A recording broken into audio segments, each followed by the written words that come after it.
Hello friends, કેમ છો? બધા મજામાં છો? વેલકમ બેક અગેન હર્ષોરાજ હોમ કિચનમાં તમારું સ્વાગત છે. ફ્રેન્ડ્સ, આજે ફરીથી એક નવી રેસીપી લઈને હું આવી છું.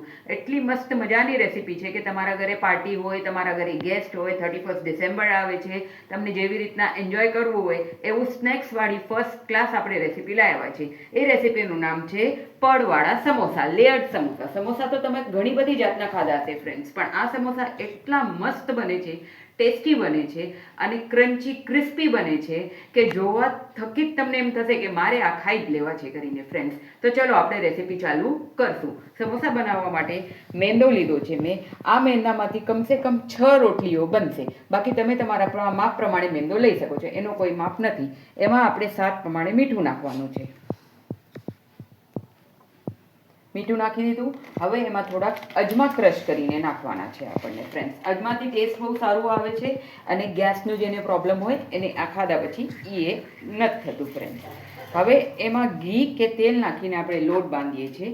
હું તેલ નાખીશ. તેલનું થોડુંક પ્રમાણ વધારે રાખવાનું છે, કેમ કે જ્યારે આપણે લોટને મિક્સ કરશું તો લોટ આમ, હું તમને અત્યારે બતાવીશ, મુઠિયા થઈ જાય એ ટાઈપનું આપણા હાથમાં આવવું જોઈએ. ફ્રેન્ડ્સ, હવે બધી જ વસ્તુ, મીઠું, અજમું અને તેલ આ લોટમાં વ્યવસ્થિત રીતે મિક્સ કરી દેવાનું છે આપણને એકદમ. આ જુઓ ફ્રેન્ડ્સ, આ આપણે મિક્સ કરશું એને. અને જ્યારે બધું જ તેલ મિક્સ થઈ જાય આ લોટમાં આપણો, તો આ લોટ આવી રીતના આપણા હાથમાં આવવું જોઈએ કરીને, એટલે આપણું તેલનું પ્રમાણ બરાબર છે કરીને. હવે એમાં પાણી નાખીને આપણે એક સોફ્ટ ડો તૈયાર કરવાનું છે અને પછી એને એક 5 મિનિટ માટે રેસ્ટ કરવા મૂકી દેવાનું છે. ફ્રેન્ડ્સ, હવે આપણે આ લોટ થઈ ગયો છે, આવું સોફ્ટ હોવું જોઈએ.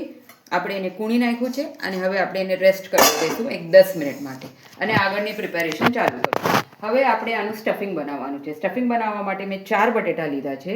એમાં 3 મેં મેશ કરીને આવી રીતના રાખ્યા છે ને આ બી આવી રીતના જ મેશ કરવાનું છે. વટાણા લેવાના છે, 2 લીલા મરચાં છે, થોડું આદું છે, લીંબુ છે, પછી હળદર, ધાણા, મરચું અને થોડું ગરમ મસાલો. એટલી સામગ્રી નાખીને આપણે એક પેસ્ટ રેડી કરવાની છે. તેલ આવી ગયું છે ફ્રેન્ડ. એમાં જીરું અને વરિયાળી આપણને નાખવાની છે વઘારમાં. હિંગ હોય તો હિંગ નાખજો, ટેસ્ટ સારું આવે છે હિંગથી કરીને. જીરું ને વરિયાળી કકડે છે તો બાજુમાં ફ્રેન્ડ્સ આદુ મરચાં આપણે એમાં નાખી દઈશું કરીને. આદુ મરચાં સરખી રીતે આપણે એમાં મિક્સ કરી દેવાના છે. સરખા થઈ જાય એટલે ફ્રેન્ડ્સ આપણે થોડુંક બેઝિક મસાલો એમાં નાખશું.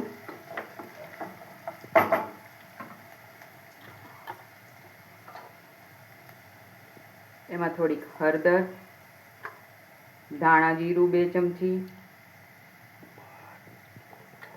લાલ મરચું 1 ચમચી, પછી તમારા ટેસ્ટ પ્રમાણે ફ્રેન્ડ્સ, તમને જેમ જોઈએ, મીઠું ટેસ્ટ પ્રમાણે,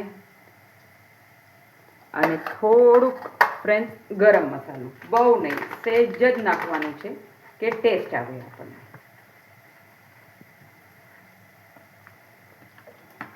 આ બધાને સરખી રીતે મિક્સ કરી લેવાનું છે ફ્રેન્ડ્સ આપણને, મસાલાને.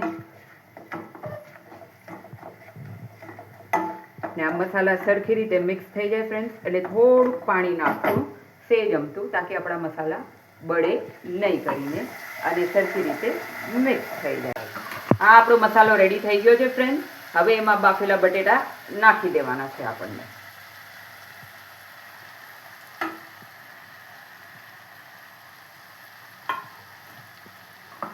બટેટાને પણ મસાલામાં સરખી રીતે મિક્સ કરી લેવાનું છે ફ્રેન્ડ્સ આપણને. બટેટા મિક્સ થઈ જાય મસાલામાં તો અહીંયા ફ્રેન્ડ્સ મેં વટાણા લીધા છે. વટાણાને મેં બાફી લીધા છે પહેલાંથી જ. હવે વટાણા નાખવાના છે અને અડધું લીંબુ લીધું છે. અડધું લીંબુનો રસ નાખવાનું છે આપણને. હવે બધી જ વસ્તુને વ્યવસ્થિત રીતે મિક્સ કરી દઈશું આપણે, કે બધા મસાલા એકબીજા હારે કમ્બાઈન થઈ જાય અને ટેસ્ટ એકદમ મસ્ત આવે. જો તમને ફ્રેન્ડ્સ એમાં ખાંડ નાખવી હોય ખટાશને બેલેન્સ કરવા માટે તો તમે નાખી શકો છો, એનું પણ ટેસ્ટ બહુ સારું આવે છે. હવે આપણો મસાલો રેડી થઈ ગયો છે ફ્રેન્ડ્સ.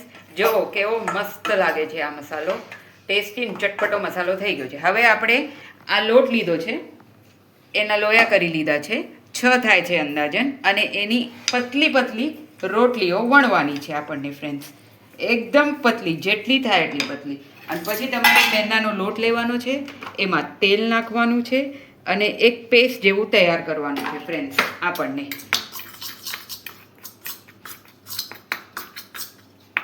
તમને તેલ ઓછું લાગે તો થોડુંક નાખજો, તમે એમાં ઘી બી યુઝ કરી શકો છો ફ્રેન્ડ્સ, જે તમને ટેસ્ટ ભાવતું હોય એ પ્રમાણે તમે એને યુઝ કરો. અને આ આપણો સ્લરી મસાલો થઈ ગયો છે. હવે આપણે બધી જ રોટલીઓ આવી રીતે વણી લેવાની છે, એના પર આ લગાડવાનું છે મેંદાનો પેસ્ટ, અને એકબીજા ઉપર લોટ છાંટીને એને મૂકી દેવાનું છે કરીને ફ્રેન્ડ્સ. જો આમ બધે બાજુ એને ફેલાવી દેવાનું છે. પછી આ સૂકો લોટ એના પર ભભરાવી દેવાનું છે, અને આ બીજી રોટલી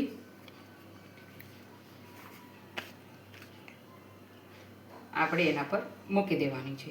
એવી રીતે બધી જ રોટલીઓ વણીને આપણે એવી રીતના કરવાનું છે, repeat, step by step repeat કરવાનું છે. બધામાં આ લગાવવાનું છે ને આ લોટ છીડકવાનું છે ફ્રેન્ડ્સ. હવે મેં 6 લેયર ભેગી કરી દીધી છે, જેવી રીતના તમને બતાવ્યું હતું. હવે એક વેલણ મારવાનું છે એને આમ અને આમ,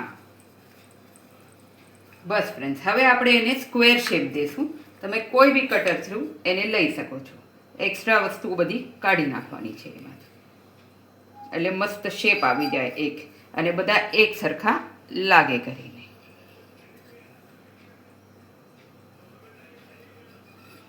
આ એક્સ્ટ્રા બધું મેં કાઢી નાખ્યું છે ફ્રેન્ડ્સ. હવે આ એક સ્ક્વેર શેપ આવી ગયું છે આપણા પાસે. હવે આપણે એને એક કટ આમ મારવાનું છે, હાફ કરી નાખવાનું છે, અને આમથી આપણને 6 પીસ થાય એવા કાઢવાના છે.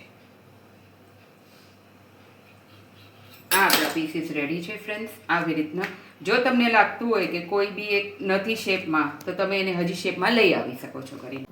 ફ્રેન્ડ્સ આવી રીતના પીસ કટ કરીને રેડી કરી લેવાના છે. પછી જરીક મસાલો લેવાનું છે, એને સેન્ટરમાં મૂકવાનું છે આપણને મસાલાને, ફિલિંગને, અને પછી પાણીવાળા હાથ કરી અને એને સરખું પાણી લગાવીને વ્યવસ્થિત ચિપકાવવાના છે.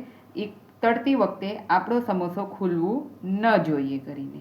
આમ મેં પાણી લગાવી લીધું છે. હવે એને હાફ ટર્ન કરી લીધું છે ફ્રેન્ડ્સ. હવે હું બધે બાજુથી એને વ્યવસ્થિત ચિપકાવી દઈશ કરીને. આ જુઓ ફ્રેન્ડ્સ, આપણો પડવાળો સમોસો રેડી થઈ ગયો છે. હવે મેં તેલ તપાવવા મૂકી દીધું છે. ધીમા આંચે તેલમાં આપણે આ સમોસા તળવાના છે કરીને. ફાસ્ટ નથી તળવાના ફ્રેન્ડ્સ. ગેસની ફ્લેમ લો રાખજો, લો ફ્લેમ પર તળજો. 2 એકદમ ધીમી ફ્લેમ પર તળજો ફ્રેન્ડ્સ, એટલે પછી એના પડ બી છૂટા થશે અને તમને ખાવાની બહુ જ મજા આવશે કરીને. જુઓ ફ્રેન્ડ્સ, આવી રીતના તળાય છે. હું તમને બતાવું કરીને.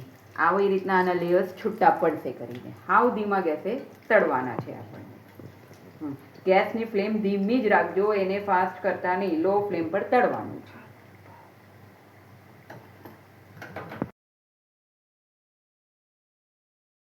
ફ્રેન્ડ્સ, હવે આપણા પડવાળા સમોસા રેડી થઈ ગયા છે. જોતાં જ મોઢામાં પાણી આવી જાય. આપણે તમને હું એક બતાવું કરી, કેવું કડકડતું અવાજ આવે છે. જુઓ ફ્રેન્ડ્સ, એ બહુ મસ્ત સ્મેલ ને એકદમ ક્રન્ચી સમોસા રેડી થઈ ગયા છે. જો તમને મારી રેસીપી ગમતી હોય ફ્રેન્ડ્સ, તો પ્લીઝ મારા ચેનલને લાઇક કરો, શેર કરો, કમેન્ટ કરો, અને પ્લીઝ પ્લીઝ પ્લીઝ સબસ્ક્રાઈબ કરો. અને કાલ પછી ફરી નવા વિડીયો સાથે આપણે મળશું friends. C you, Tata, bye bye.